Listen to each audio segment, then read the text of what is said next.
Hey guys, it's Chloe, and I'm here with the star of VH1's Mob Wives, Renee Graziano. Hi, how are you? Thank you so much for coming in here today. Now, there has been a lot of drama going on involving your ex-husband and your father, and now there is some breaking news today, and the New York Daily News is reporting that your father is actually going to plead guilty this afternoon along with the boss of the Bonanno crime family. Now, can you kind of break this down for our readers a little bit and tell them what's going on?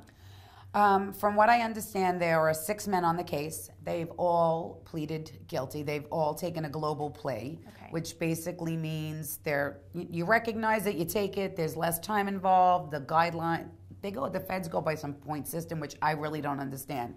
What I understand is you go on visits, you send money, and you love the person that's behind the wall. I don't get involved in the legal law stuff. Now, are you going to see your dad today? No, actually I'm not. Every time I've been to court, there's been too much attention, and I don't think it's very good. I don't think it'd be okay for the other families. My father's fine with me and who I am, but the other families, it's not necessary. Now, your ex-husband, tell me a little bit about your situation with him right now. Have you forgiven him, and is there any hope that you may speak to him in the future, at least for your son's sake? As far as me forgiving him, I've said this already. In order for me to move forward in my life, I had to let go and forgive, because if you don't, you have hate, and then you're going to be a miserable old woman and you're going to be bitter. So for me, I forgave him for what he did to me. What he did to my son, never will forgive him, and what he did to my father and the other families, never. What is it like constantly being in the headlines? I mean, you're here right now, and not only are our readers at HollywoodLife.com knowing you for your role on VH1's Mob Wives, but your life is playing out in national headlines.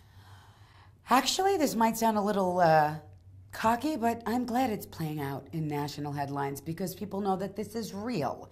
It's not, you get a lot of remarks, oh, this is staged. Listen, if I could get the government or anybody behind the scenes could get the government to pinch 127 people to turn my ex-husband into a snitch, we'd be gazillionaires and everybody would want us. Now, because of this plea deal, a lot of fans are worried that this is going to affect the upcoming season and the rest of this season of Mob Wives. Tell me about that. Okay, if everyone thinks that that's all I have, they really are sadly mistaken. That blindsided all of us. Nobody was expecting that. What you saw 2 weeks ago was when they took my dad. So obviously you could tell by the situation it happened exactly while the cameras were there. This wasn't something we did the next day. And then last week, when I found out that Junior is cooperating, I found out it will not affect my storyline, and I have a lot more than Junior in my life. All right, guys, there you have it. Renee Graziano from Mob Wives, and check out HollywoodLife.com for all the latest news, gossip, style, beauty, and more.